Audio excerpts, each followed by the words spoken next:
On Saturday, white nationalists, neo-Nazis, and members of the alt-right, but I repeat myself, gathered in Charlottesville, Virginia to chant stupidities and be maced by left-wing Antifa anarchists before one apparent brown shirt rammed 20 protesters with his car, murdering one and injuring the rest. We'll discuss how the alt-right goes so wrong. Plus, lone conservatives Cassie Dillon, roaming millennial, and the Daily Wire's Jacob Airy join the panel of deplorables to discuss neo-Nazis losing their website, Obama's election collusion with Russia, and for some reason, Colin Kaepernick. I'm Michael Knowles. This is The Michael Knowles Show.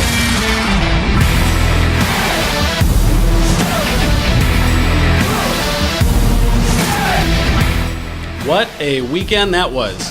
I tried to figure out some other story we could cover today because I know everybody is going to be covering this, but there's nothing else. We have to talk about it.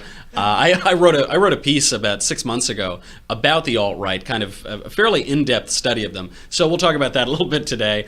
As I was watching it this weekend, though, it did feel like the Iran-Iraq war. It was a pity that both sides couldn't lose. You had one New York Times reporter witness this. This is a quote. She's had to recant recently, but she did tweet this out. Quote, "The hard left seemed as hate-filled as alt-right. I saw club-wielding Antifa beating white nationalists being led out of the park." Quote, "Among my unanswered questions, police response. Why did things get out of hand so quickly? Could the violence have been prevented?" And this has been a huge criticism. Why were the police apparently doing nothing? Why was all this violence allowed to happen? Why weren't there barricades? Why weren't these little fights being put down? I don't know. There isn't a lot of video footage out there of it, but a lot of questions to answer with regard to that. The event was called Unite the Right, and this was so clever. This was a clever move of these. The whole event was white nationalist, neo-Nazi, all focused on race, but they called it Unite the Right. Now here is the organizer describing the event, at the event. So I'm outside of City Hall in Charlottesville right now. The Charlottesville City Council just held a press conference where they said that they were going to cancel the permit for Unite the Right. They want to move it to McIntyre Park, this area that's across the way that doesn't have a damn thing to do with the Robert E. Lee Monument. That is the first and foremost reason that we're having this rally, is for that park and for that statue. It's about white genocide. It's about the replacement of our people culturally and ethnically, and that statue is the focal point of everything. There is no way we are going to move that demonstration out of Lee Park. You heard him. That is the focal point of everything. Robert E. Lee, the Confederate monuments, that is the center of it all. That was Jason Kessler, who was the organizer of this. But they called it Unite the Right. By the way, here's another tweet he sent out from another event. He said, "Getting ready to speak at the free speech rally in front of the Lincoln Monument. Lincoln can go to hell. I'm a Southern man." I think we see where he's coming from.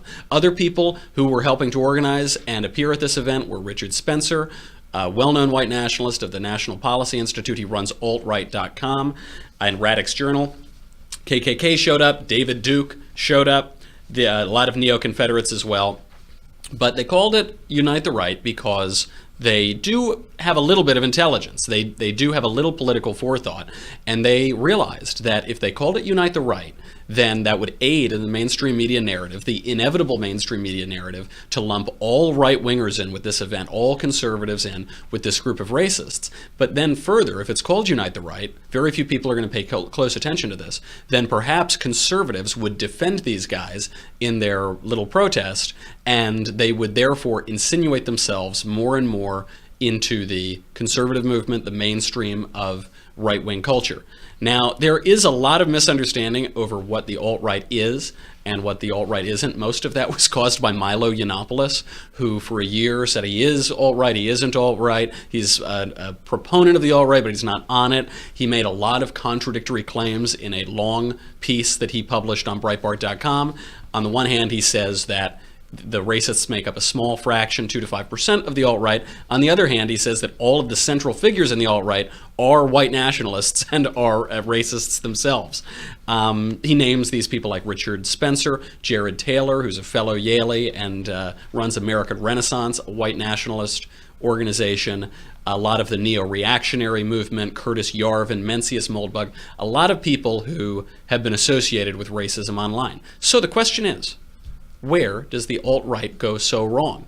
We love the memes, we love Pepe, and we don't like the Nazi stuff. So luckily we have some video of Richard Spencer explaining the alt-right. Sprach sie schon zwei Grundsätze aus. Erstens, sie wollte eine wahrhaftige Weltanschauungspartei sein. Und zweitens, sie wollte daher kompromisslos die einzige Macht und alleinige Macht in Deutschland. How many times do I have to tell you that I don't speak German, Marshall? Well, it's sort of how many times before it's similar, I guess? Do we have a clip in English? Well, for that, we'd have to go all the way back to the time of Karl Marx, who was, of course... No, wait, that's Paul Bois. That is, I understand the confusion, because the Michael Knowles Show's own Paul Bois does look eerily similar to Richard Spencer. For those of you listening, this is why you should subscribe, because the resemblance is absolutely uncanny. But no, that isn't Richard Spencer either. Now, sorry.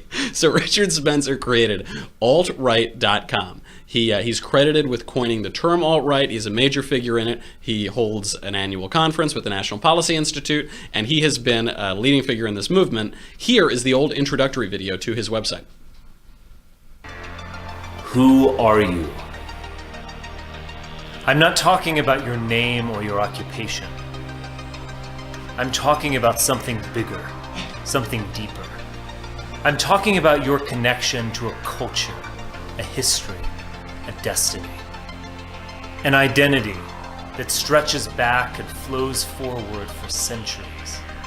An identity you can glimpse in the face of a grandparent or your child.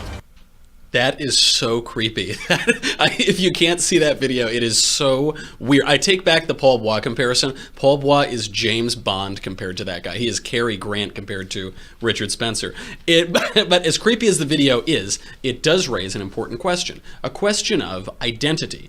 Who are you? What is essentially your identity? Now, what Richard Spencer is saying is your identity is white. Your identity is European or of European descent or whatever. People have lots of identities. I'm a New Yorker. I live in California. I guess I'm a Californian. I'm a podcaster. I'm an American. A lot of identities going around. What he then gets to is Western civilization. What is Western civilization? What is the identity of Western civilization? Now, traditionally, we would describe this as Athens and Jerusalem, the meeting of Greek philosophy with Christianity, and the history that made throughout all of Europe, the Holy Roman Empire, the end of the Roman Empire, the Crusades, the modern era, the last 500 years, all of these things that the West produced. The natural law that came out of Christianity and the natural rights that came out of that and the liberal democracy that came out of that. Our own national culture as Americans and as Westerners, which led to human rights, this, that, and the other thing. But what does the alt-right take on this foundation of the West? Are you a Christian? I'm a cultural Christian, yeah. What the hell is that? Well, you know, many of us struggle with faith, but I'm part of a Christian. Hold on. You can't call yourself. You can't call yourself a cultural Christian and then say I struggle with faith. Have you professed that Jesus Christ is your Lord and Savior? No, I have in my life. I don't. I mean, look. Is this an imposition on me? No. Actually, it's an interview. But see, when somebody tells me they are Christian, and I'm culturally Christian. What is culturally Christian? I grew up in a Christian background. I resonate with Christianity, and so on. So this isn't a complicated question, but Richard Spencer makes it complicated. He's a cultural Christian, and obviously that concept doesn't mean anything. But it like with all of these guys, a little bit of knowledge is a dangerous thing. The alt-right people are just smart enough, just articulate enough, just educated enough to convince dummies to follow them. It is like the New York Times editorial board, who are I would like to clarify too. I am comparing the New York Times editorial board to the alt-right for a variety of reasons, but this is that issue. What does Richard Spencer worship? He likes the idea of Christianity, but he doesn't like the doing of Christianity. He doesn't like the Jesus. I say this often, but lefties tend to want the semblance of a thing without the essence of the thing. They like decaf coffee. They want to have a university degree but not have a university education. They want to use the image of Martin Luther King, but they don't want to deal with the content of his actual speeches. And we're seeing this exact same thing from the alt-right. A culture that becomes navel-gazing ultimately dies. It can't just look at itself. It has to look somewhere else. Do we have clip 7 of Richard Spencer talking about religion?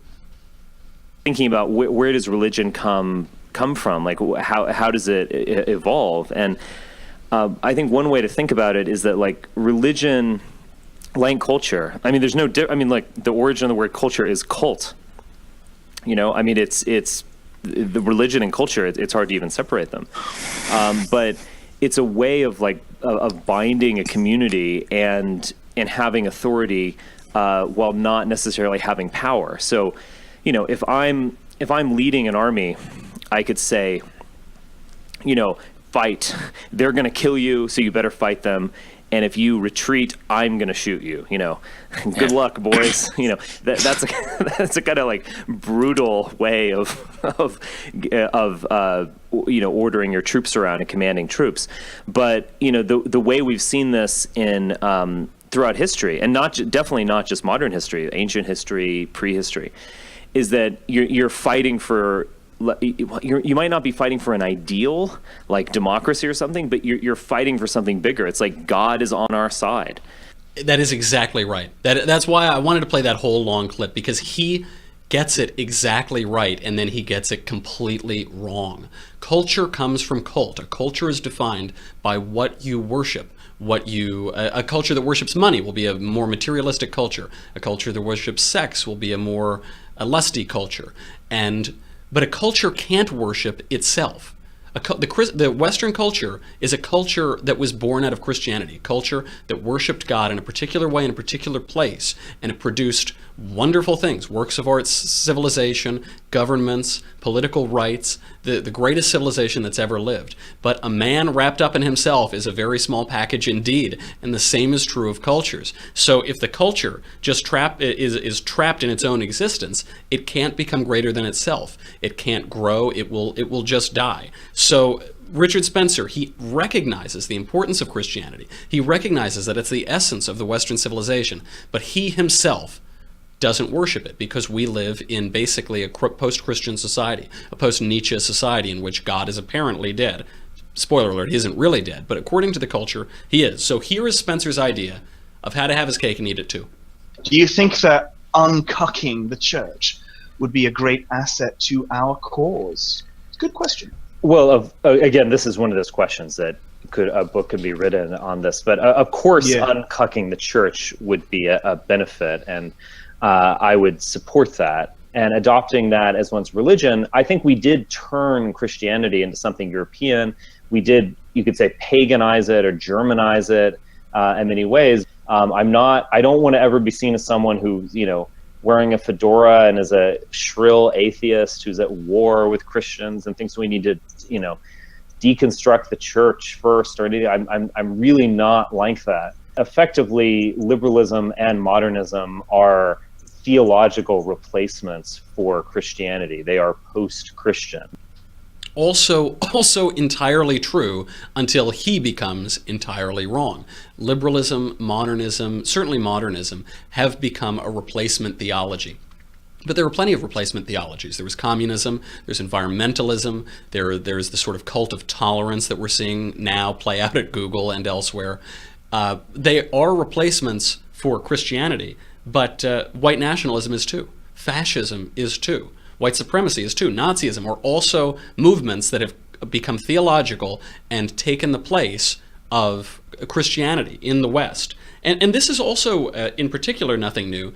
Even in the figure of Richard Spencer, we've seen it before with George Lincoln Rockwell, the head of the American Nazi Party in the 1960s. Same thing, buttoned up, wore tweeds, smoked a pipe, parted his hair nicely, and discussed the same ideas. Rockwell, when he was a little boy, was a Protestant, and then he abandoned his Protestantism when he discovered that God isn't true, God isn't real. He had his atheist awakening, but he recognized the importance of Christianity and the usefulness to society and to civilization. So he decided that we need to sort of use it in some way. He didn't consider the fact that possibly it's all true, and there's a reason why that culture flourished for certainly all of modernity and for 2,000 years. But no, it had to be some strange trick, and how do we recapture the trick? This is what we're seeing in this post-Christian West. We're seeing fundamentally a contradiction, an impossibility.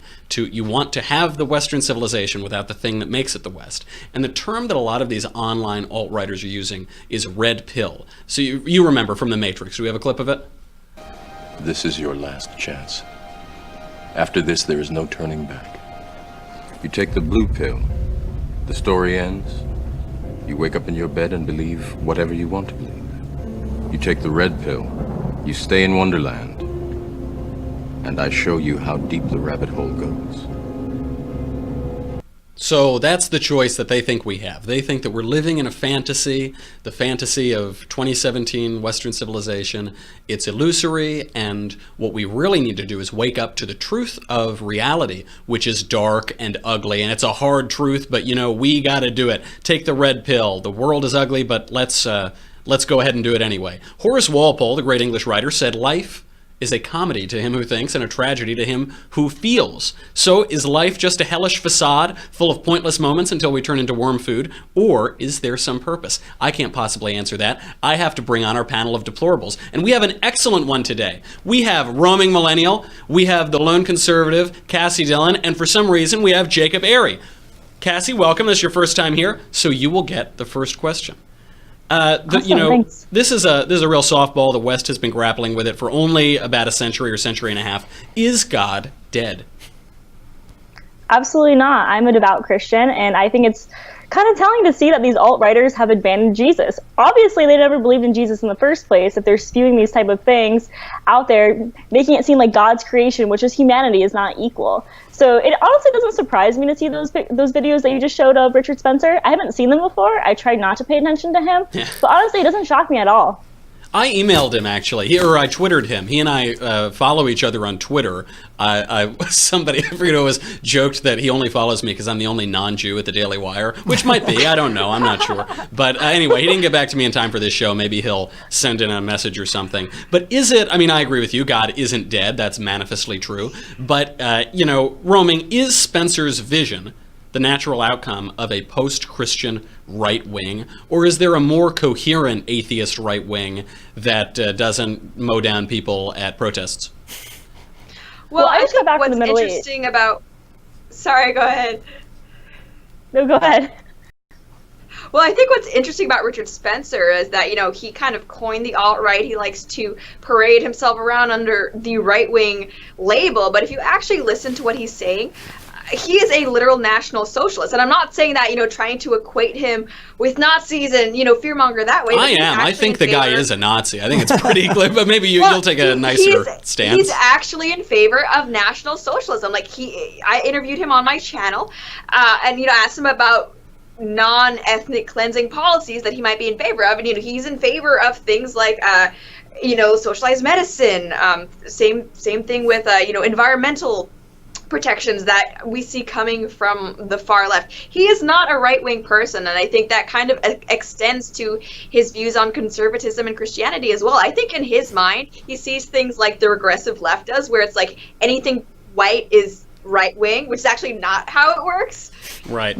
Don't you think, though, that there is that it's a little disingenuous to say they have nothing to do with the right? I agree entirely that they like big government, they want socialized medicine, they view the world with the same identity politics as the left, but all those guys voted for Trump. Do we have to take some ownership of them, or can we say they're lefties, they have lefty premises? Well, we can take ownership of them insofar as, Trump wants the wall and they're anti-Mexican and they see that as a good thing. But if we're talking about their actual ideology, what their beliefs are, what their economic beliefs are, what they are on the authoritarian libertarian scale, they're very, very far from, I think, the emerging new right, which is A, actually right wing, and B, culturally libertarian. These are authoritarian leftists, maybe center left, but if we're actually going to tackle what their political ideology is. These aren't Tea Partiers, for example. Right, that's these true. These aren't and the Ted Cruzes of the party. Yeah, that guy Andrew Anglin, the head of Daily Stormer, he used to be a hippie. He used to be a vegan, dreadlocks. He was a member of the left. So I certainly grant it's an easy leap from the far left into Nazism. But Jacob, William F. Buckley Jr. famously purged all those racists out of the party, but sometimes they can be useful if we can take their votes. What do you think? Do you think there's any Big Ten argument to suck up to them, or do we just have to purge them? I'm all for purging them. These same people are the same people who say, I'm a part of white genocide because I happen to be married to a Mexican who's also part Native American. So I have absolutely no sympathy for them. I think that they should be purged out of any movement, whether it's conservative or liberal. I don't think we should pander to these guys at all. 100%. I'm against giving them even a bone. You know who else purged people was the Nazis, Jacob. Are you? Well, I was just gonna say, Jacob advocating for purging people, right? That's gonna be the headline. Knowles show. I guess we're an alt-right show now. Well, that was fast. I didn't think we were doing that. Sorry, Cassie, did you have something to say? I saw you started talking. Yeah, I was just going to add that I just came back from the Middle East and I saw deeply religious people. And being in America, we do have a secular society. Obviously, there are religious people in America. You can go to New York, you'll see very devout Jews. You can go to the South, you'll see really devout Christians. But it's not the same over there.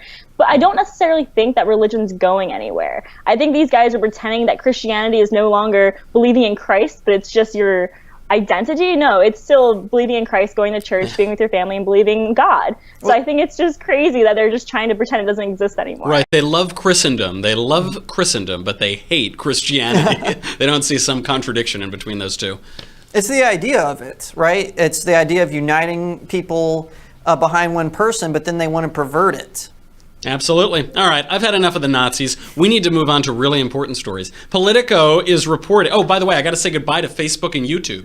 That you cheapskates. You have such a good panel today. You get Cassie Dillon, Roaming Millennial, even Jacob Airy, and you won't be able to see the rest unless you go to dailywire.com and subscribe. It's only $10 a month, $100 a year. You get my show, The Ben Shapiro Show, The Andrew Klavan Show, and best of all, the Leftist Tears Tumbler. Keeps your leftist tears hot or cold, always salty and delicious. Go over there right now, dailywire.com, and we'll be right back.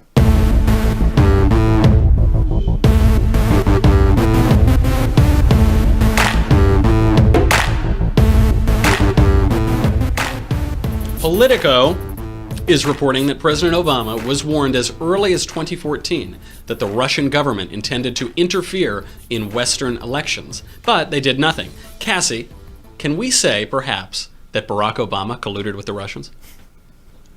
I don't even want to go into the whole Russian collusion, honestly. I think it's just insane, and I think that the right is trying to fight back to the left by fighting them with their own tactics. I don't think anyone necessarily colluded with the Russians. Do I think the Russians got involved? Yes. So I think it went more than just trolling on the internet? No. I don't think it's as big as people are making it, and I don't think Obama necessarily colluded with them either. I think he just kind of went along with it. I know he had that secret conversation that he was caught in the hot mic, which was interesting, but I think this whole Russian collusion thing just needs to die down. Sounds like the sort of thing a girl who colluded with the Russians would say. Roaming, why did they ignore this? Is it because Hillary was a shoo-in? Because they wanted to leverage it somehow? Or because they just didn't think it would matter whatsoever? All of the above. Yeah. I think, and if we look at the timeline of this whole Russian collusion narrative, I think even the leftist media didn't even think that it would stick as much as it has. I think they've just been kind of going with it, throwing whatever they have and just seeing, hey, this is actually working, let's do it more. So, yeah, I mean, I'm no fan of Obama, but I kind of agree with Cassandra. I don't think this was, Obama in cahoots with the Russians. I think, if there was anything, I don't think it was anything serious, and I hate to see people, Republicans or people in the GOP just trying to distract from what's going on our side by flinging the same accusations at other people. I want to distract as much as possible. This is a terrible story. It makes us look awful, and I want to do exactly what they did and only talk about this Russia nonsense. But Jacob, Roaming brings up a good point. There's very little coverage of this. There was maybe one headline in Politico today. Is this evidence that the mainstream media is only interested in Russia when it backs up their Trump narrative? Or is this really just a kind of nothing story that we'd be best to ignore? Oh, it totally shows the mainstream media is in league with the Democrats. It's true. I guess it could be both. Right, It's yeah, not an exactly. either-or situation. But I also agree with Roaming and Cassie. I think that, we should just let this whole Russia thing go. The Russians are always trying to cause trouble for the United States. It's nothing new.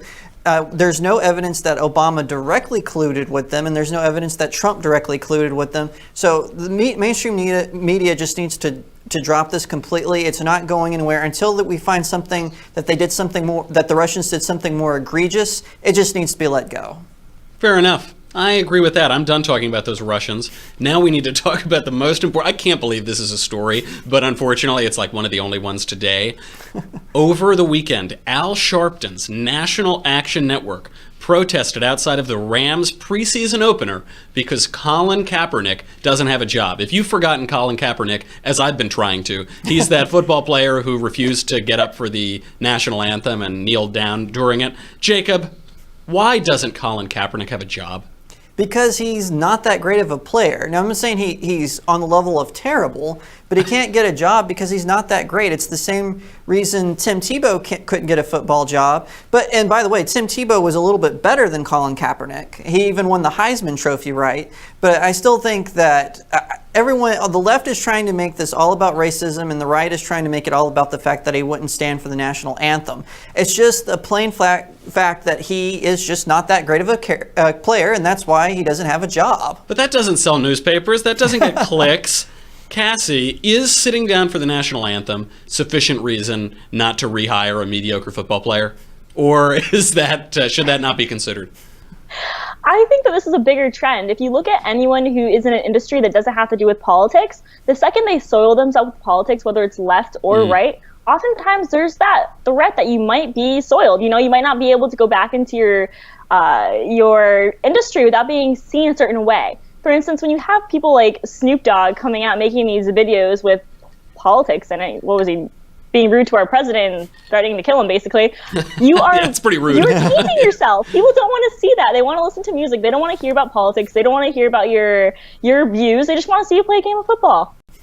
That's true. But if celebrities don't tell us about their political views, who will we simple non-celebrity people know who to vote for? They have to tell us. I only pay attention to Snoop Dogg and Richard Spencer. Those are the only. That's where I get my political views from. Just average out the difference between them. You should be good. Yeah, absolutely. It does bring, is this a question? Should we consider what they do culturally? This was one single act. He's kneeling down for the Pledge of Allegiance. And actors in Hollywood get away with this stuff all the time. The Oscars are unbearable these days because every speech is some stupid Patricia Arquette screed about Trump or imagined wage differences or something like that. Is there any reason that we should that sports should be different, or is everything of a piece?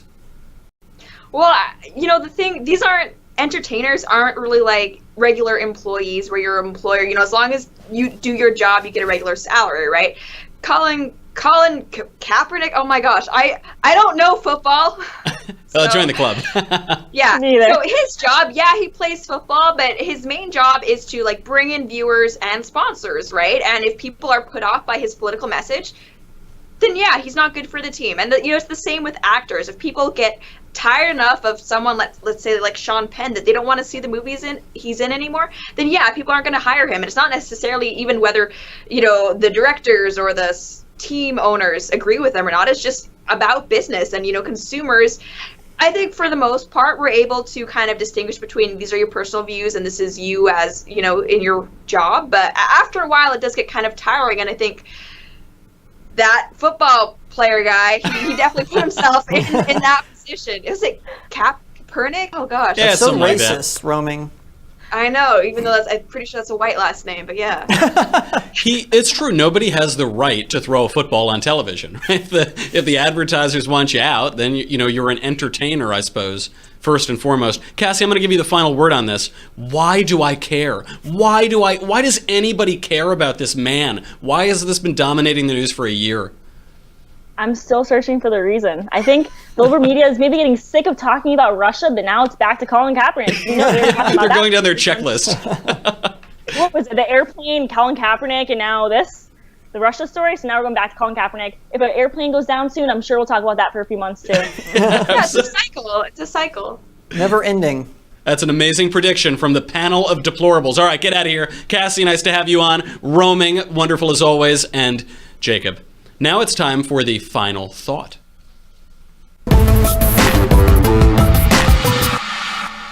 I have to put my smart glasses on for the final thought because I can't read the prompter. A little bit of knowledge is a dangerous thing. So if you want to defend Western culture, which is a laudable and urgent endeavor, you might first ask yourself, what is Western culture? What created Western culture? What does Western culture comprise? White nationalists like Richard Spencer seem to answer with shallow pop philosophy and slick memes. Now, it's a great thing to unite the right, but not with the wrong. Alt-right reads Nietzsche, conservatives understand Nietzsche, and there are more things in heaven and earth than are dreamt of in our philosophy. This eternal fact should suffice to keep people out of hell. Unless, like the clowns who paraded through Charlottesville this weekend, they're already there and determined to drag us down into the filth with them.